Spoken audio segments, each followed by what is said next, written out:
All right, guys, welcome back to Downtown Rams. As always, I'm Alexis Kraft, joined here with my co host, Jake Ellenbogen, and we are coming to you after the Rams' Week 1 loss to the Detroit Lions on Sunday Night Football, where they lost last night 20-26 in overtime. In a game quite not like anything I think we've seen from the Rams in recent history for a lot of different reasons. The one thing that stands out is just kind of the crazy first half that the Rams had. Not only gameplay, Jake, but the injuries, I think, is just something. It felt a little bit like we were in the Twilight Zone. Every other play, we were hearing that a new offensive lineman was out, or that Puka was out, or one of our corners was out. And I'm definitely not blaming the loss on that. I don't believe in that. I think the Rams lost. It is what it is.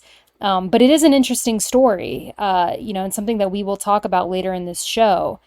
But Jake, looking at this Rams game against the Lions, we knew it was going to be intense. We knew it was going to be a hard fought battle. We were on the road against a good Lions team, against a team that we've kind of got this rivalry with now, whether we like it or not. And you and I have talked about this before on this show, that the Rams and the Lions, as long as Matthew Stafford and Jared Goff are playing, whether they like it or not, are linked. And these two teams are linked, and rightfully or wrongfully so, they're always going to be compared to each other. So there is all of this extra hype going into the game.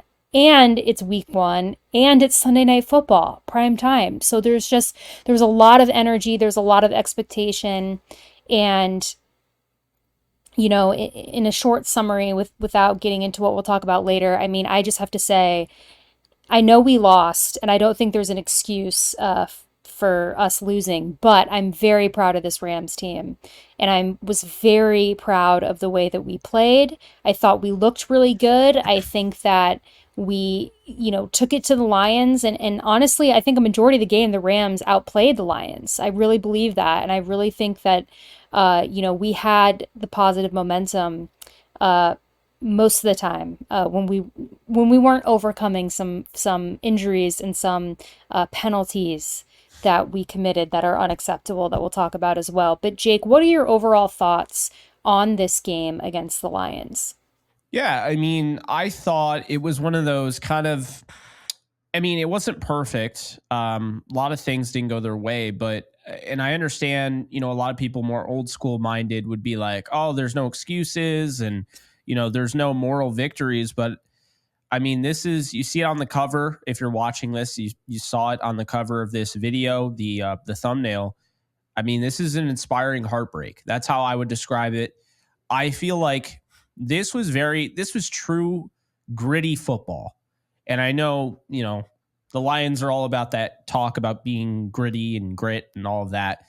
Well, I thought the Rams had all the grit on Sunday Night Football. The reason being is, yeah, okay, I understand injuries happen, but Alexis, I've never even seen anything like that. I mean, the Bills game, similar, but I went back and I looked, and the Rams were way more banged up in this game than they were in the Bills game. So I just was so impressed with how their best players stepped up when their best was required. I was so impressed with the coaching. I mean, Colin Cowherd said, on his show, this is the best loss, he's ever seen from a sports team. And I kind of agree with what he's saying. I don't know if it is. I think that's a little bit too, it's a little too hyperbolic for me to be like, I truly feel that way, because I'm sure there are losses out there that have been, I mean, you could argue the Ravens loss was a really good loss against the Super Bowl defending champions to lose by, a toe. But I get the sentiment. I think looking at this game, though, the Rams prove they're one of the best teams in football. And the reason I say that is because, first off, Matthew Stafford, clearly the best quarterback in the NFC. Not even close. Absolutely blew Jared Goff out of the water. Like, it's not even an argument at this point. Anyone that's making an argument, then they're doing the whole feelings over facts thing. And if you like Goff more, cool. He's not better than Stafford. Hasn't been better than Stafford at any point in his career. That's first thing. The second thing, I thought I mean, and this isn't going to really get talked about. Kyron Williams, I believe I saw, had 9 pass pro reps, didn't allow a pressure, and had 18 carries for 50 yards. He was running all, like, I mean, I don't want to say all over the defense, but you could see he was having success when they ran the ball. It's one thing to be like, yeah, they stopped the run, they put guys in the box and what have you, and that's fine. Kyron was, I think, top 3 last year against 8-man and 9-man boxes, but that's fine. When you have the injury they sustained to Steve Avila, that's what I really think they could deal with. The tackle issues, right? Because Warren McClendon Jr. playing his first ever game in the NFL, I mean, I get it. He's going to go through his bumps. This is not an easy team to go up against. AJ Arcuri going up against Aiden Hutchinson, I mean, that's asking a lot. But when Avila got hurt, now you're kind of throwing all these different guys. You're rotating. Now you move Jonah Jackson from center to left guard because you want that veteran presence next to a young left tackle in Arcuri. And then center is a rookie in Bo Limmer, who just got thrown in the fire, who I thought played inspiring football. We find out Kevin Dotson played the entire game banged up. He had a walking boot after the game. He might play. Sounds like they feel optimistic he'll play this weekend. That would be really good. But the point is, Alexis, if the Rams wanted to run the ball, they weren't going to be able to. The structures that the Lions defense were showing early on were made so to funnel the passing attack. And, they wanted to run the ball, and I think they got away from it because those injuries in the interior. I just don't feel like they felt they could run it effectively. And to be honest with you, Kyron Williams had no space when Avila went down. I mean, we saw it. They tried to run it multiple times. It didn't work out. So I was kind of weird seeing Ronnie Rivers in there. He looked good. I mean, 2 for 16. No Blake Corum. That was probably one of the bigger headlines until the injuries started piling up. But I wanted to point those 2 things out first. And then the receiver room, I understand they didn't win, but I told you so on Cooper Kupp. If anybody doubted me about Cooper Kupp, I don't know what's going on over there, but sorry, there was a massive spider that just came down from the ceiling, and it's still there. And I was waiting until you were done talking because I didn't want to interrupt you, but it's so unsettling. Like, people watching the video could probably see my eyes. Just like, it's going to move in front of my camera, actually. Yeah, spiders are the worst thing to ever exist. I totally understand. I've done a JE live, and a spider jumped down, and I actually jumped out of my seat one time live on camera, so I get it. Just like, I think I got it. Look at how immersive this live stream is. Alexis is. I'm so sorry. I'm so sorry. It started as soon as you started talking, and I just was watching it move closer and closer to me, and I started to sweat, and I didn't know how to go about it. And I'm understanding that. I'm so sorry, guys, but there was. I'm not scared of spiders, but it was unsettling and it was distracting, and I was just. So I'm so sorry. Continue. No, you weren't. I killed it. You weren't swatting a spider. That, you know what that was? That was anybody who thought that they were right. You were swatting them wrong. Anybody who thought that they were right about Cooper Kupp being washed, you were just swatting them with your pillow. Just because it's ridiculous. Get the negative energy out of here. Yeah, and something. Yeah, Cooper Kupp looked outstanding, but I wasn't surprised. And I want to say this, and then I'll pass it over to you. Understandably so, Puka Nacua is out until at least week 7. I get people are upset about that. I do. It's not the end of the world. It's not even close. I don't think the offense is going to miss a beat. I really don't. And it has nothing to do with Puka Nacua. It's not me minimizing what he is. But when you have one of Puka Nacua, you have Kyron Williams on the field. And when I say one of, I mean Puka Nacua or Cooper Kupp. One of those guys, a Kyron Williams and Matthew Stafford, you're good. You're good. I'm more focused on the offensive line. That's how I feel. And to be honest, our issue last night wasn't the lack of Nacua. I mean, he would have. I think he would have contributed significantly had he been in. Don't get me wrong. Yeah. But when you look at the Lions game and you look at, what losses really led to the Rams' detriment, it was not the receiving room. So, I do think it obviously is a massive loss to have Nukua out for the season. I don't think it's helping the Rams in any way, shape, and form, obviously. No, But yeah, the issue where we are lacking was not from the receiver room. no, I agree with that. Um, but Tyler Johnson, though. yes. So, yeah, so let's talk about it. Let's talk about what we saw on offense first. Yeah. So, I think obviously the big story is the offensive line health, which we'll get to. But Cooper Kupp, you and I have been very high on Cooper Kupp. I was getting a lot of fantasy questions this summer, especially now during the draft time. Well, who's going to be wide receiver one for the Rams? And my answer was always Cooper Kupp. I think they're both going to do well. I don't think necessarily, what I was telling people is like, well, if you draft Nakua over Kupp, I think you're still going to do well. I think Nakua is going to have a very good season, but a fully healthy Cooper Kupp, I don't know that there's many receivers on his level in the league. And that is what I think we saw from him last night. I mean, he absolutely stepped up when we needed him to the most. I mean, in my mind, Matthew Stafford and Cooper Kupp and Kyron Williams carried that Rams offense. Colby Parkinson had some nice catches. Tyler Johnson obviously played great. Demarcus Robinson at the end, stepped up. But those three guys were the Rams offense last night. And when they were in a rhythm, they were hot and it was pretty hard to stop them. So Cooper Kupp, very good game. I thought Tyler Johnson was pleasantly surprising, and something that I, now makes sense to me is it's something Jordan Rodriguez said, is that Tyler Johnson is the wide receiver 3 going into week 1. Yeah. And now we know why. It wasn't Demarcus Robinson. It wasn't Tutu Atwell. It wasn't Jordan Whittington. It's Tyler Johnson. And we saw that last night. So now with Nakua being out, Tyler Johnson's wide receiver 2.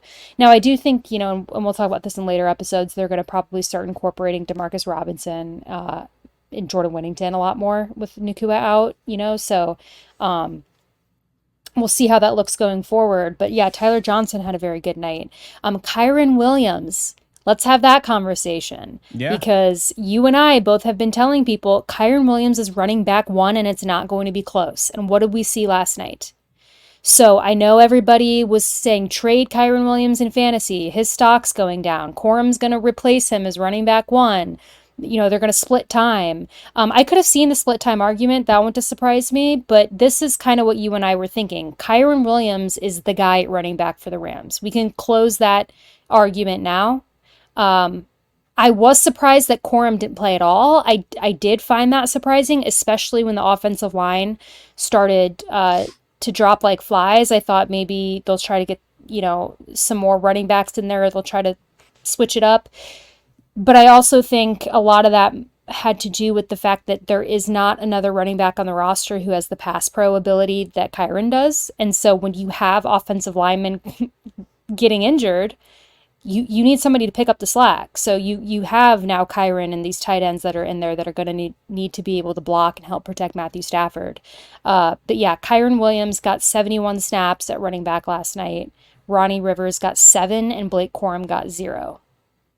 So do you have So that yeah. graphic shared in your your phone? I should. I'm so, I just, listen, he's running back 1 and he's running back 1 for a reason. I thought it was very disappointing how quickly people wanted to jump ship on Kyron Williams when they drafted Blake Corum. I do think it's a fair argument then, if people really want to say, well, then why did the Rams draft a running back in the 3rd round? Cool, have that argument then. I'm not saying it shouldn't be had. But the conversation that shouldn't be had is who's running back number 1 for the Rams. That's now closed. It's Kyron Williams, and it's going to be Kyron Williams going forward. Yeah. I thought the offense looked really good. Now, yeah, do you have any thoughts on that before we get into the offensive line? Yeah, I mean, definitely thought Kyron could have done more if they had an actual offensive line that didn't have 3 of the 5 as the starters in preseason, because I think that's something that needs to be said. But all in all, I was really impressed with the offense because that was not easy. I have to say this. I'm going to continue to pound the stump on this. Matthew Stafford, what he did, do not take it for granted. It's not sustainable. If the Rams have issues with their offensive line the whole year, Matthew Stafford is not going to be able to withstand that. Okay. It is going to be a problem. He is going to get banged up. It's going to happen. He was already banged up in this game. They talked about his ankle, but it's Matthew Stafford. I feel like he gets hurt every game and he's totally fine. He's just going to go out there and do his thing. But yeah, I was really impressed with Colby Parkinson. I think people kind of took that signing as the, I wouldn't say they took it for granted in a sense, but like a lot of people were kind of confused why they made that. They're like, oh, well, Higbee and Parkinson and Allen, that's like decent stable. But I mean, I actually suspect Colby Parkinson, who had 5 targets, caught 4 of them for 47 in this game, I think he's going to emerge into a bigger role without Nakua. The thing that the Rams like to do with their tight ends is they like throwing those out routes, but almost like they want them to turn up field. And Tyler Higbee doesn't have kind of the athleticism to turn as fluidly as, say, a Colby Parkinson who plays more like a wide receiver. And I think we saw that. Parkinson had a couple of those where he ripped off some gains on that. And I think, that's the exciting thing, is that I think he's going to be utilized in that regard. I thought, Demarcus Robinson played a pivotal role, those chain moving plays, that big play where Matthew Stafford, Chris Collinsworth definitely embellished. It's the throw of the year, and the year literally just started, which is hilarious. Yeah. But it was an incredible throw because he's getting face guarded by 3 defenders. He's fading away, and he just like throws it up, and it's perfectly thrown to Demarcus Robinson to pick up the first down. That was huge. Seeing 18 Tyler Johnson in there early on in the game, that was like, wow. I couldn't even believe what I was looking at. But he had himself a game, and a lot of that, let's be honest here, 5 out of 7 targets, but 63 of those 79 yards came on 1 catch. But he created those yards. He made guys miss. He did a really nice juke that actually forced 2 Lions to clash into each other at one point. The other guy, we're still looking for him because he juked him so hard out of his shoes that we don't know where he went. But Tyler Johnson looked really good. And, I think overall you should feel really good about this offense. Are they going to be top 3 in the league? Maybe temper expectations a little bit. I do think they will if they're healthy, but currently the bill of health that they've been given with the offensive line, I would say I will settle for top 10. Yeah, I think the offensive line is just concerning, and Mm-hmm. you really started to see how, it impact how the Rams played last night. The Lions already have an aggressive, front. Then you start to put in, guys like AJ Akuri, just really struggled against them. And like there's no universe where he wins a matchup against Aiden Hutchinson, right? Like that was hard. And I think we should talk about those penalties on him when we're addressing the offensive line. And we'll double back to this. I think at the end, we should talk about why the Rams lost this game. But Jake, do you think, well, how do I want to phrase this question? Do you think that those penalties on AJ Akuri will cease? Should he be the left tackle for the Rams going forward? Because as of right now, he is. If Noteboom is out and Jackson, we know he's out. What's going on now? Well, he'll be the left tackle if Havenstein doesn't play. But if Havenstein plays, I would expect Warren McClendon Jr. will be the left tackle. And I think that's more of his natural position. So I would actually prefer him there. He actually got first team reps, unlike AJ Curry, to be fair to him. He got first team reps in training camp on days off, whether Alec Jackson was dealing with something or Joe Noteboom. So, I think that's how I'm going to choose to look at it. I think Warren McClendon Jr., he wasn't the best. Let's be honest here, was not great. But I think Arcuri is not really playable in the regular season. Because to be fair to him, I like him as a backup, but as a backup in a sense where, he's a developmental guy. He's third string guy. He wasn't supposed to play in this game. But this also brings me to the point where I give the Rams a lot of credit, and we'll get to the defense about why I think that they might have actually made the right decision on Ernest Jones. Um, but while I give them credit, I do think they do things like any team. No one's perfect. And I do think, like, kind of like last year when, we were talking about Carson Wentz and why I kept bringing up why they need to sign Carson Wentz because Brett Rippon was a problem. And if they ever had to rely on him, it wasn't going to work. Well, I was a little right on that, I would say, because Brett Rippon was horrible against the Packers. I kind of feel like they were in that mode with the offensive line a little bit.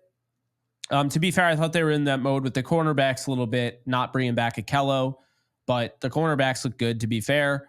But I think with the offensive line, we kept talking about their depth in preseason. I was raving about their depth. And then all of a sudden, they're only keeping 8 guys on the offensive line. They cut a lot of guys, right? They cut Arcuri. They cut Zach Thomas, who was one of the best offensive linemen in preseason. He's now on New England's 53. I mean, he's the only guy that they cut that was quickly picked up. So it bothers me that he was cut. I do think that while they had the most depth that we've seen, I think quickly they moved away from that and they only kept 8 on the roster. Connor McDermott got placed on IR, so he was supposed to be a part of this. Wasn't overly impressed, though, with his preseason. KT Leviston, they're going to get him back after, the 4 weeks, but Alexis, he didn't even play in a preseason game. So I don't know how viable he'll be. He is designated to return, but I don't know how viable he will be as an option. So I think the reality is I think the Rams did have more depth than maybe initially realized by them. And in cutting guys like Zach Thomas, I do think that it kind of caught up with them in that game because Arcuri wasn't on the 53 guys. He was called up from the practice squad. If you really look, I mean, with Havenstein not playing, they had 7 offensive linemen on the roster yesterday. The only guy who didn't play on the roster was Logan Bruss. And that's probably the one guy out of all the guys that I was the most excited to see if anything were to, go down. So I do wonder if maybe they try Bruss at left guard and then move, Jonah back in at center. But I do think that they like Bo Limmer enough, as we saw, to be thrown in there in a pinch. So maybe they'll roll with him. But yeah, Alexis, the offensive line, I think for the run game, the interior is going to be wicked important because they're running more of the gap scheme. They're not running more of those outside zones. But as far as the tackles in pass pro, the hope is, so Nopum, it's going to be 1 to 2 weeks with a high ankle, it sounds like. An ankle sprain, not high ankle, but 1 to 2 weeks with an ankle sprain. And Alec Jackson has the job in week 3, in my opinion. Like, he has a chance when he comes back from the suspension to literally, like, Nopum doesn't even see the field if he stays healthy. So there's that. So by week 3 against the Niners, you're going to have your left tackle back. And by week 3 against the Niners, you're going to have Havenstein back. He might be back this week. So I want to put concern out there to make people realize this is a big deal. But I also want to have it with a caveat that if they have their 2 tackles back, Matthew Stafford doesn't have to worry about his blind side, and this offense can run a little bit more cohesively than it ran against the Lions. But that interior, if they want to get the run game going, that interior is going to have to be up to snuff. And to be fair, Alexis, these guys that were thrown in there in a pinch, this combination of 5 guys did not play together at all. Okay. Right. That was not the game plan. So I think going into it, knowing who you're going to have, they'll be much better prepared. And also Arizona doesn't have the defensive front like the Lions. So there's also that. Well, let's talk about our defense before we get into and kind of break down what caused the loss, because I do want to highlight some defensive notes. What comes to my mind, Jared Verse looked very good, which I suspected he would, so I was not at all surprised. But if anybody doubted Jared Verse and that pick, he did get a sack. I don't think he had the most flashy game, but I think he was consistent. And you look at the pressures, you look at what we did up front. I did think that the Lions' offensive line did a pretty good job. Mhm. I will give credit there. I think that our defense struggled to pressure Jared Goff in a way that I was hoping that they would. They did get through there a couple times, and you saw that obviously what happens when Jared Goff gets pressured. He was throwing at a lot of receivers' feet. Didn't really do much, so I was hoping that we could do that more, but we didn't. I thought our secondary actually looked really, really good. They looked solid. John Johnson, interception. Not just an interception. He was in there in a lot of plays. He was really good in coverage last night. Kobe He's such a Durant leader. looked he is. He's a leader and he is consistent. And Kobe Durant, I thought looked really good. Almost had a pick. My heart. If you guys all remember that one play, it was like a cinematic.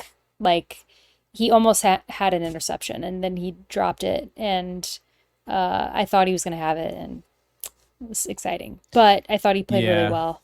And the linebacking core, for whatever reason, is a very controversial subject among Rams fans on Twitter, because you have one half of Rams Twitter who is saying that our linebacking core and the middle of our defense is absolutely putrid and they played a terrible game, and they're going to lose us games in the future because they're so bad. And then you have the other half of Rams social media saying that our linebackers really stepped up and had a good game. So I'll hand it to you, Jake, because I know that you have a very strong opinion on this. What did you think of the Rams linebackers last night? Yeah. I mean, I thought the defense as a whole last night was way quicker, diagnosed things faster, played with more confidence. And I thought they had the physicality that they've been lacking. And I want to make this clear. This is not a dig at Raheem Morris. This is not a dig at anybody like Aaron Donald or Akella Witherspoon or anybody like Jordan Fuller that are not on the roster this year.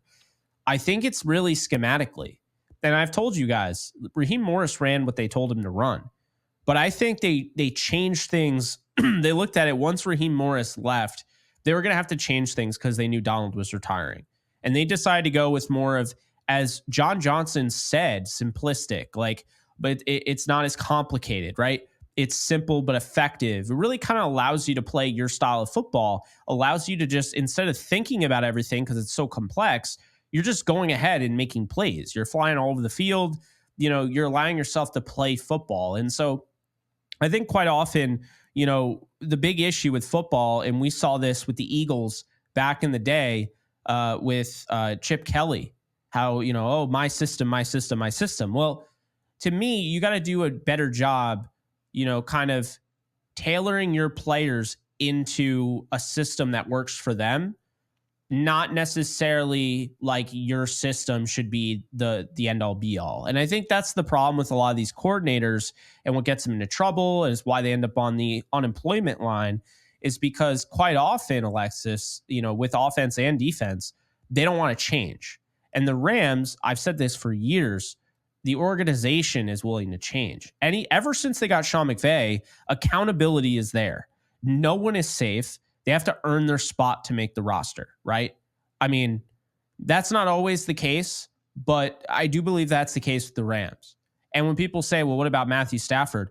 If Matthew Stafford in training camp looked awful, they would have tried to find a trade partner. They would have moved on from him. That's what they would have done. Because apparently that's kind of along the lines of what they did with Ernest Jones. Clearly, I don't know how he looked or whatever, but clearly actions speak louder than words. And Troy Reader and Christian Roseboom looked the part last night. They looked like they belonged. I will say this. I looked at the PFF grades. I thought PFF just looked bad today. I didn't look at those PFF grades people are using to decide Troy Reader and Christian Roseboom had a bad game. I didn't look at those and said, yeah, PFF is the Bible. It's the end all be all. They're absolutely right. Troy Reader was trash and Roseboom was trash. No, I thought quite the contrary. I started to question PFF, truthfully, because first off, it is a very, and people need to understand this, this is a man-made system, this grading system, okay? It's subjective. Okay, we just talk. I mean, humans are not perfect, right? So Troy Reader had one missed tackle the entire game, and that missed tackle came in overtime when everyone was absolutely gassed. Christian Roseboom had one missed tackle. Quentin Lake had two. Cameron Curl had two. Kobe Turner had one. Byron Young had one. They had 8 missed tackles. Okay. So understand that the Lions had one missed tackle. Almost all of those missed tackles came in overtime. See, I'm glad Chris Collinsworth brought this up in the fourth quarter because this is how I felt. You are not meant at this point in the year to be playing in overtime games. You could barely get through fourth quarter. These guys are exhausted. You have to rev it up. None of these guys even played preseason, so they haven't had any sort of idea, going into this year. It's like baseball. You go to spring training, you have to rev yourself up to play 162 games, whether you want to or not. With football, you have to rev yourself up to play 17 games of high octane, high energy, smash mouth, violent football. That's the reality of it. So, yeah, Alexis, I look at this and going back to your linebacker point, or you were asking about it. I feel like people who don't know ball thought they had a bad game, and people who understand the nuance of football realize, yeah, they had a great game, and then things slowed down as the game progressed because these guys aren't conditioned. No one in the NFL is conditioned to play in overtime right now. And that's why I think if the Rams get the coin toss, I think the Rams win the game. I think they would have gone down. I think they would have scored a touchdown because I think either way, it was a battle of the coin toss. And before I send it over to you, I think it brings up an even bigger issue, which is the overtime rules are terrible. They're a joke.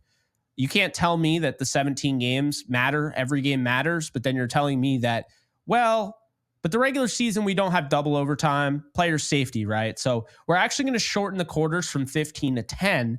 And we're going to say if you score a touchdown, that's the end of the game. That's insane to me. Then you're basically telling me, without telling me, you don't think that every game truly matters.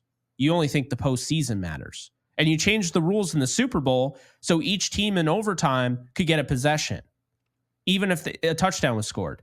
So, yeah, you told me without telling me that you care about the postseason and the regular season, despite the fact that these 17 games are crucial. And to be honest with you, I'm sure there are plenty of years where the best teams that belong in the playoffs haven't made it for whatever reason because there's only 17 games.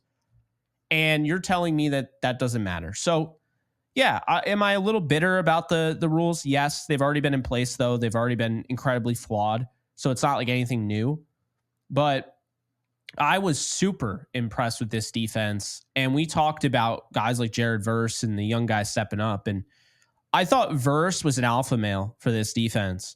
He led the team in pressures, and I really, him sacking Jared Goff, and I just thought, 6 pressures from Verse going up against, every single snap going up against Taylor Decker, who's a top 10 offensive tackle according to PFF. Give him his props. This is his first ever game, no preseason. He just let it rip. He had a 21.7 win percentage, pass rush win percentage. I was just so impressed with the defense as a whole, but I definitely wanted to give Verse a lot of credit, Alexis, because that was quite the feat. He's up there with some of the best in the league in terms of win rate in this game. He had a higher win rate than former Ram Von Miller. He had a higher win rate than Micah Parsons, higher than Laiatu Latu, who was drafted ahead of him.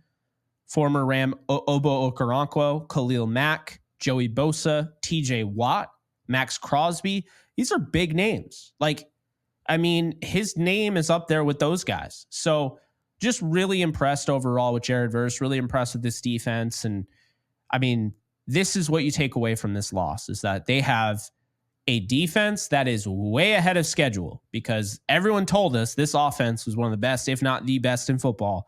And Amon-Ra St. Brown had 13 yards. 13. Yeah. No, for sure. And, to the Jared Verse point, I really like Jared Verse. I've been really high on him. And one of my predictions was that he would be the rookie sack leader. And not to be dramatic, even though this is very dramatic and like definitely like ahead of schedule, but only three rookies got sacks this week.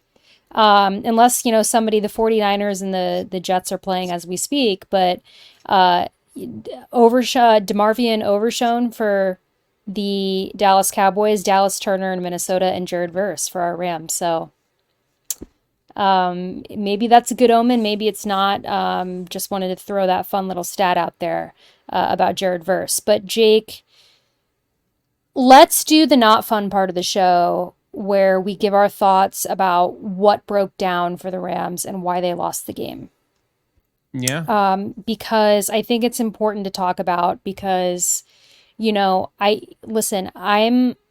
big on accountability, and I'm going to say the Rams lost fair and square. I don't have any magical thing that I'm going to pull out of the air and make an excuse for the Rams about. They lost. Now, do I also think that they could have, in overtime, won if they had gotten the ball? Yes, I do. But it doesn't matter. They didn't. And I think that there's a lot of things that went wrong for the Rams that were avoidable that could have led them to beating the Detroit Lions, which is just another testament to me that the Rams, were they really underdogs going into the game? Because they played level with the Lions with all the injuries and all the things that went wrong for them. But, there's a couple things that stand out to me aside from the injuries, Jake. Trying to go somewhat chronologically, Matthew Stafford throws that pick at the end of the first half, that interception in the end zone. Obviously not very good. Would have liked to have had a touchdown there. Go to the second half. Big thing that stands out to me, you put Akuri at left tackle. He's playing that left tackle at that point. He gets some penalties there, particularly on the Jordan Whittington touchdown. The end-around touchdown that you and I were both so hoping that Jordan Whittington got. He gets... But then it's called back because of that penalty on Arcuri, which was pretty egregious. We all saw the replay. Can't complain there. Then, another penalty, on him. I had my notes. They just disappeared. But we end up having to settle for 3, basically, instead of a touchdown. So that was not good from him. Then... Next thing that comes to my mind, top 3 reason the Rams could have lost, helmet to helmet on Kinchins, that play at the end of the fourth quarter that allows the Lions to move down the field, get the field goal to tie the game. Am I missing something? That's what I had written down as my top 3 things that I thought were massive turning points for the Rams, aside from the injuries, because I do think that losing your offensive line, your guys on the offensive line is a massive turning point. But if we're looking at particular plays, those 3, to me, the interception in the end zone, the 2 penalties on Arcuri, and the helmet to helmet on Kinchins just really were nails in the coffin, I thought, for the Rams. Yeah, there was one, the 3rd down and 10 at the Rams 22. If Stafford completes that pass to Kupp, and I mean, he was pressured, it's a hard throw to make. Oh, yeah. But if he makes that, I mean, that's like they're at the 40 something. It's now 2 minutes left. I would say they probably win the game. I know some people, blame Kyren Williams for going out of bounds. I think that had something to do with it, but I don't think it's the reason. Like, because keep in mind, they still kicked the field goal with time to spare. You know what I'm saying? So, like, yeah, they were in field goal range let me explain this because I want people to understand. They were in field goal range from the moment, 153 mark in the, so let's just say, if Kyren Williams doesn't go out of bounds and they don't call a timeout and it runs down to 2 minutes, right? And then the next play goes, we'll say 12 seconds. They'll say 10 seconds. So it's a minute 50. Okay. So it's a minute 50. Ethan Evans punts, and that's going to be probably like 15 seconds. So now you're down to a minute 35 seconds.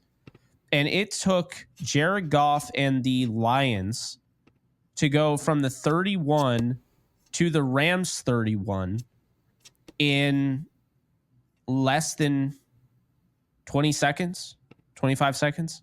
So I'm just saying, like, it didn't lead to them tying the game. Like, I don't think that's No, understood really. Like, they had no, plenty of him. time. It led to them potentially being able to win the game. I can understand you saying that, but they were going to tie the game regardless because, I mean, the defense was exhausted and they moved from the 31 to the other 31 in less than 30 seconds. So, and the Kinchins penalty, which I have to say, I yes, it's a helmet to helmet, but so was the first play of the game on Kyron Williams. Just because it was, oh, it's football and oh, that's such a big time play and the fans are going wild. And it's still helmet to helmet by definition. I mean, did Anzalone not go head first into Kyron Williams' head? I mean, but Right. I will say that because I'll follow that up by saying this. Adrian Hill's group was really good. I didn't feel cheated by the referees. The reason that game bothered me so much, because I don't care about the NPCs on Twitter that, hate on us or whatever. Like, whatever. You like the Lions, you know nothing about the rest of the NFL. That's fine. There are Lions fans out there that actually know what they're talking about. I'm not directing that at you. But the people who just chant Jared Goff and dox people's location online and send death threats, you're an NPC and no one actually knows who you are. The point I'm making here is this. I felt legitimately, as a fan of football, I felt cheated out of the NFC wildcard game against these two. I don't care what anyone says. I think Craig Rolstad did a horrible, historically horrible job of officiating that game. And the reason I say that and the reason why I bring it up again is because it's a reminder that Adrian Hill's group on Sunday Night Football, that felt fair.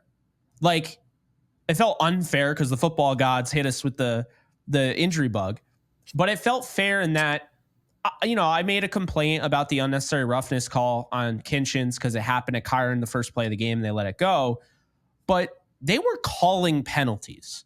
I mean, the Lions corners, when they got to the red zone, were just holding Cup, just blatantly holding him. And Adrian Hill's group actually threw a flag for it. So I like that they called it both ways. You'll always have issues. Yeah, they could have given, the hold where, you have Kobe Turner practically this way when he's trying to go straight.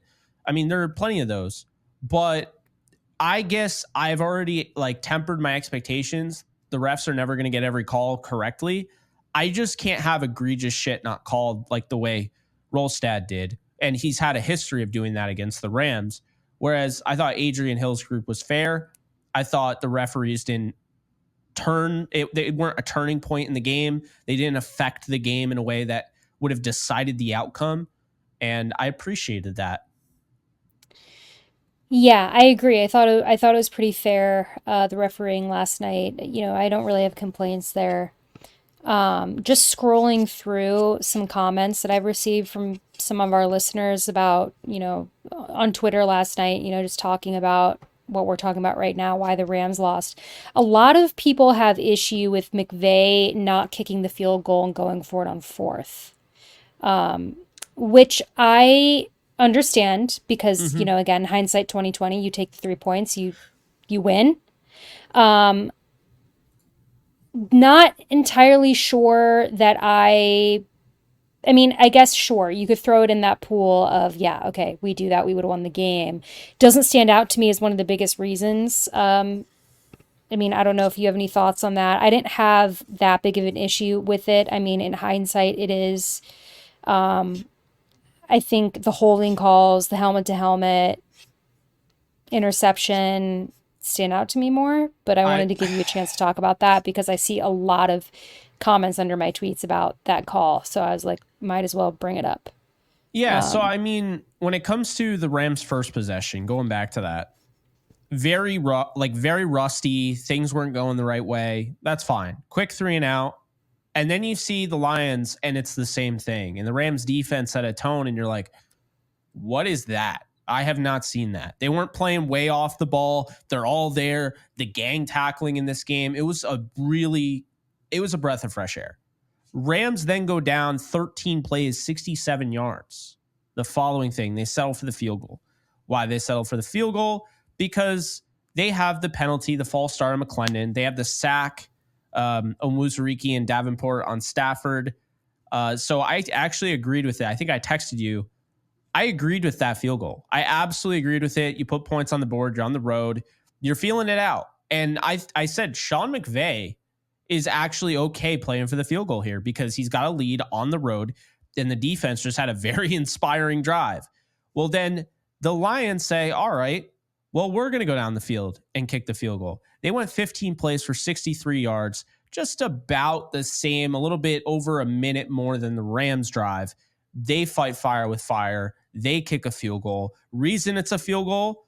The reason here is because the Rams defense came through. Now, mind you, there was a fourth down conversion because it's not Dan Campbell if he's not going for it on fourth down. But 4th and 2 at the LA 27, they convert. But you can't forget about what they did 3rd and 7. They forced the incomplete pass to Laporta. They did such a great job. They got the -1 yard tackle on Montgomery. Hoyt came in there, played really well. Reeder had the great tackle on Amon-Ra St. Brown for 4 yards. They hold him to a field goal. Okay. Little bit different there because the Lions had already invested in a 4th down conversion, got it, and then the Rams still stopped them when they got up to the goal line at on the 7-yard line. That's when they kicked the field goal. Then you have the Rams, and that is the drive you're talking about, right? So it's 3-3, and at this point, both teams have basically copied each other. The Rams started off with a 3-0, 3 and out, and the Lions started off with a 3-out. Then the Rams went down and had a 13-play drive for 50-plus yards, and then the Lions had a 15-play drive for 50-plus yards that both ended in field goals. So now this point, Sean McVay is thinking, I just saw my defense had a great first drive, and the second drive they stood firm, but they still gave up they bent, but they didn't break, but they still gave up the field goal, right? That was a big thing. So I think Sean McVay, and as the head coach, you know about your team better than everyone else. He knows how they're feeling. He's seeing them on the sideline. He's thinking, 12 plays, 55 yards to go for, under 6 minutes. I think he really felt like they're going to need to score a touchdown here because he felt like the Lions in the past, they've been able to get there. And they were knocking on the door the last time. So let's make sure we do it. And so the Rams had a really inspiring drive, and they get to the 23-yard line of Detroit, and they're thinking, I might actually want to go for that. And that was a tough one because Puka Nacua actually gets hurt on that play. And that was the last time we saw him on 3rd and 10. He gets 6 yards. Now you have a 4th and 4 at the Detroit 23.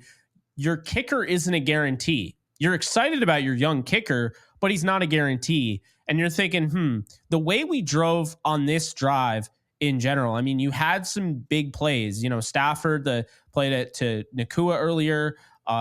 Stafford, handing it off to Ronnie Rivers, getting 12 yards on that drive. Like they moved the ball, and so I think that was something that, really Sean McVay wanted to get something out of. And they get the look that they're looking for. Okay. He throws it to Kupp. It's a little bit inaccurate. Kupp should have caught it. I mean, it's an inaccurate throw to a degree, but if Kupp catches it, I mean, it was the right decision. I would say it was the right decision. I agreed with it at the time. And I'm not one of those people. If I agree with it at the time and they end up losing, I'll own it. Like, I think that was the right decision because guess what? Right after that, Alexis, Detroit goes down there. And they score a touchdown, 77 yards, 9 plays. People would say they scored a touchdown because the momentum shift.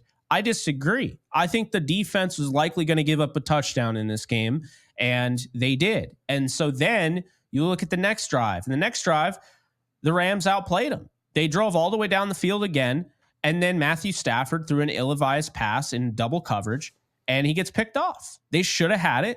They didn't. And unfortunately, they go into half down 10-3. Then the Rams defense comes out, and at the end of the half, Then the Rams defense comes out, forces a punt, right? Because that was a big thing. The Lions scored before the half, the Rams threw an interception, and the Lions were getting the ball at the half, right?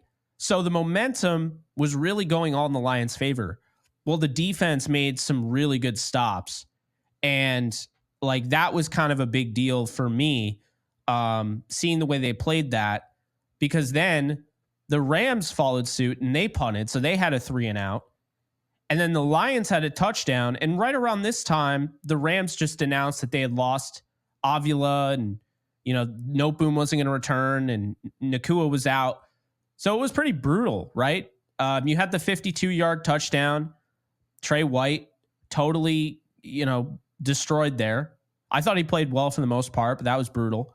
And the Rams come back and they go 11 plays for 70 yards. They really start taking the game over after that, because after that, they score the touchdown. It's 17-10. They had a very impressive drive capped off by Kyron Williams' touchdown.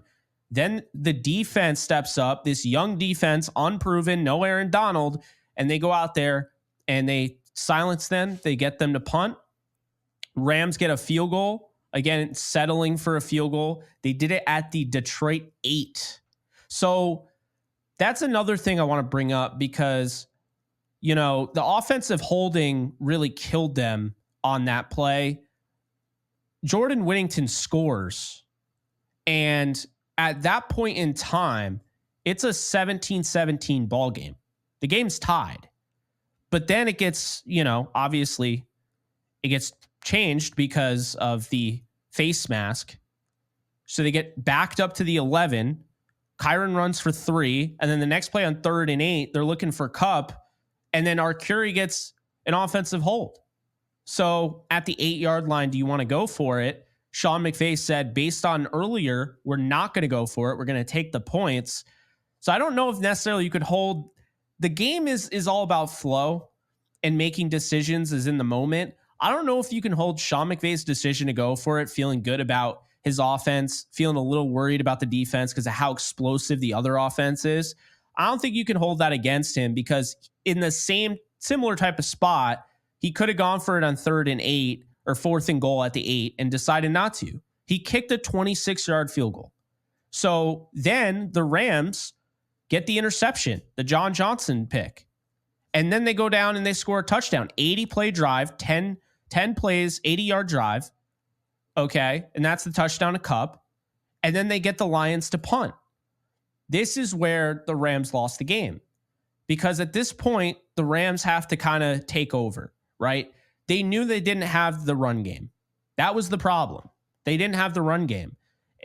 Alexis, I don't know if you missed it, but I think they tried to pull a guard and they ran into each other. So Kyron's like, what am I doing type deal. He ended up getting 2 yards out of it because he's Kyron Williams, but that was what they were dealing with. These guys had never played with each other before. So I think really that is what lost him the game, because we knew at that point stamina was going to come into play. They really needed to not allow Jared Goff and the Lions to even see the ball, and they needed to win on that drive.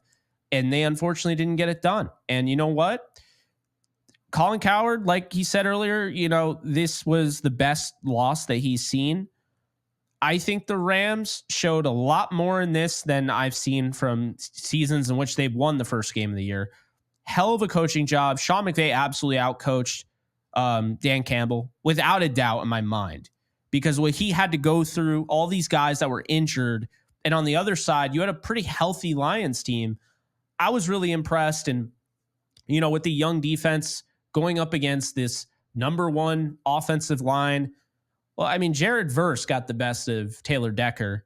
And I thought there was quite a few holds that were not called. And again, not making too much of a complaint about it in the interior, though, from the best offensive line in the league. So I think there's a lot of good to take away from this game, Alexis. I don't think anybody should be really holding their heads and, hanging their heads and being upset. I understand being, disappointed it didn't go the outcome, but they're 0-1. They play the Cardinals next week. They just proved that their defense is, I would say, 8 weeks ahead of schedule than where I thought they'd be. If they're doing that with the Lions, what are they going to do against the Cardinals? What are they going to do against the Seahawks? I mean, Why can't they beat the 49ers week 3? And so that's kind of how I'm going to choose to look at this game. But I was just really proud of the team because they could have absolutely rolled over like they did in the Bills game, and they didn't. Not once. They went down 17-3. They came back, took the lead, and they should have won the game. And I get that, but that is all grit right there. And that was a gritty game. That was heart. And I was really impressed with the Rams and proud to be somebody that covers them and is a fan of them after that. Yeah, I was very proud of this Rams team. And, I think it's obviously disappointing that we didn't win because, there are those little things that we mentioned that had we tweaked that, probably would have won the game. But listen, this Rams team was beaten up. We were losing people left and right throughout the first half. Offensive line, most important position in football other than the quarterback, lost 2 of our starters before the second half was over. Obviously very scary. Puka Nacua is a star. He gets hurt. We had our corners, get injured at some point, during the game, obviously ended up coming back in, thankfully. But, the odds were not in the Rams' favor from the jump when people started getting injured. This was a team that looked like they should lose. They looked like, when the game started and people started getting hurt, you hear the broadcasters in the booth, everybody, Rams fans were all like, this is a nightmare. Like, what's happening? People are dropping like flies. I saw a lot of people on Rams Twitter saying game's over, and it was still in the first quarter. But because we have a talented team, because we have Matthew Stafford as our quarterback, because we have Cooper Kupp, because we have Kyren Williams, because our defense is scary underrated, and we have some ballers on that defensive front, and our secondary stepped up, the Rams, quote unquote, beaten up, were outplaying a healthy Detroit Lions team for the most part. And that is my biggest takeaway from that. Lions fans aren't going to like that. Some other NFL fans might not like that, but it's true. We all watched the same game. I mean, certainly the Rams played a lot better than I was expecting them to by the time the first quarter was over. They came back, like you said, 17-3. That's insane.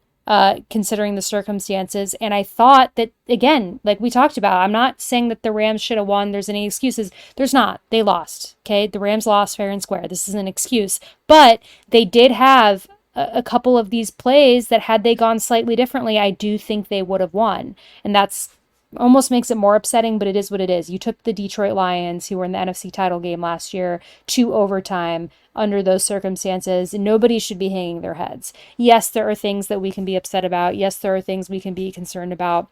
But I think if anything, the Rams showed that they're contenders in the NFC. There's no reason that they shouldn't be when they're fully healthy. And now we just have to hope that going forward, these injuries are addressed.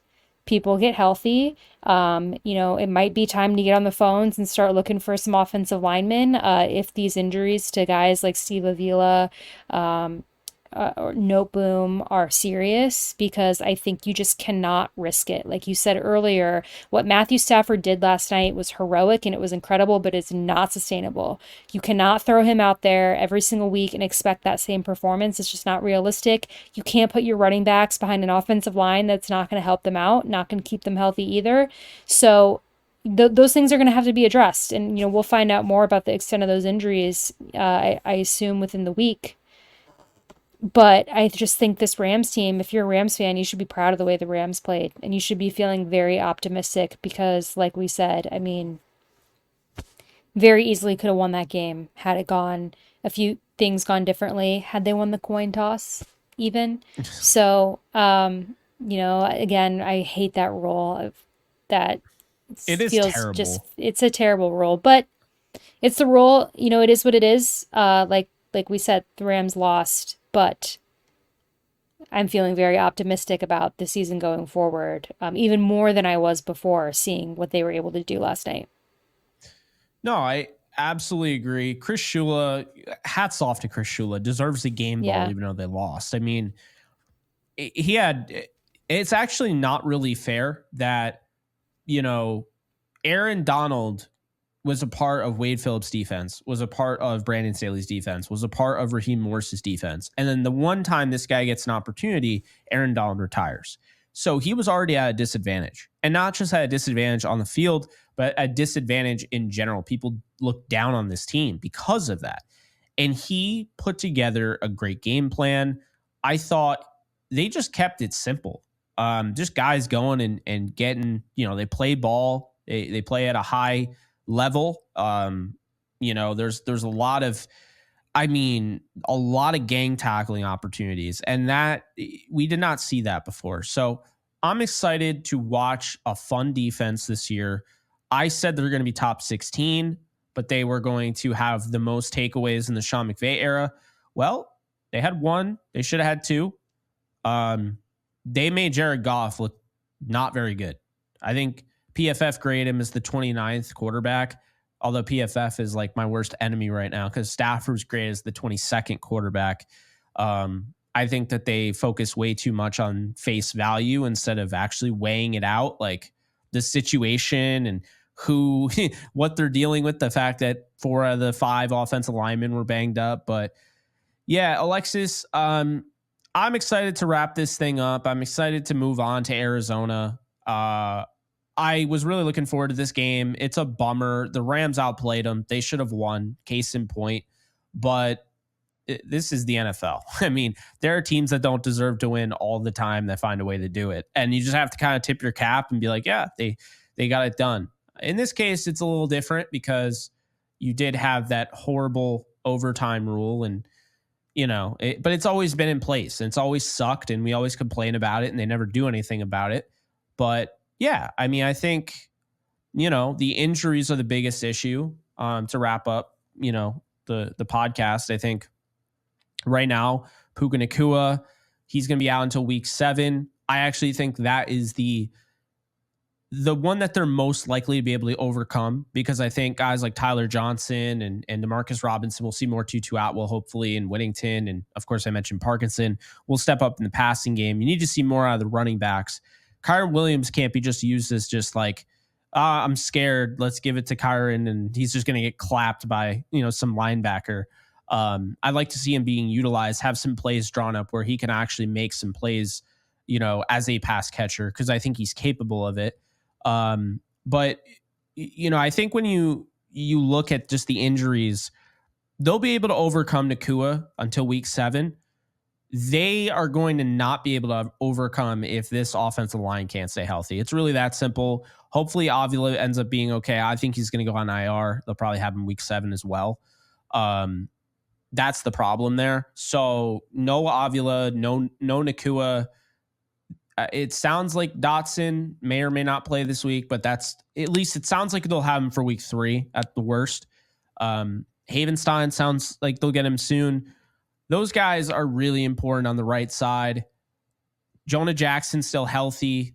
That's kind of scary, though. That's the one starter that is apparently healthy, and he's had issues. We talked about that. So hopefully we see some maturation. This could be a blessing in disguise also. I hate to be that. I feel like that's cliche, but we talked about last year. Puka Nacua never becomes Puka Nacua without Cooper Kupp's injury. That's simple. He was able to get that, sustain the confidence being the number 1 guy. And that led to what he can be today.